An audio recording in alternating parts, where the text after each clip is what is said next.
चंद्रपूर जिल्ह्यातील बहुचर्चित आंतरराष्ट्रीय किडनी तस्करी प्रकरणी डॉक्टर रविंद्रपाल सिंग यांच्या जामिनावर तारीख पे तारीख देण्यात येत असून 4 मार्चच्या सुनावणीकडे साऱ्यांचं लक्ष लागलं आहे।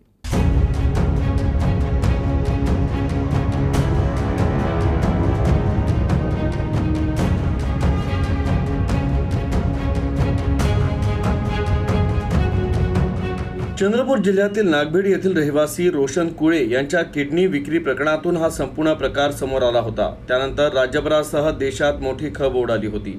तपासात असंही समोर आलं होतं की रोशन कुळे यांची किडनी कंबोडियामध्ये काढण्यात आली होती।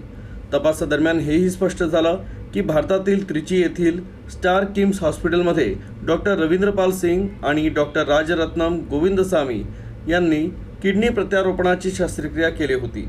अटकेपासून बचाव करण्यासाठी डॉक्टर सिंग यांनी उच्च न्यायालयात धाव घेतली होती। न्यायालयाकडून त्यांना आतापर्यंत 2 वेळा अंतरिम जामीन मंजूर झालाय। मात्र कायदेशीर गुंतागुंत आणि दोनही बाजूंनी वेळ मागितल्यामुळे त्यांची नियमित जामिनाची याचिका अद्याप प्रलंबित आहे। दरम्यान राज्य सरकारकडून अधिकृत अधिकाऱ्यांच्या नियुक्ती संदर्भातील अधिसूचना जारी झाल्यानंतर तपासाला कायदेशीर बळ मिळालं आहे।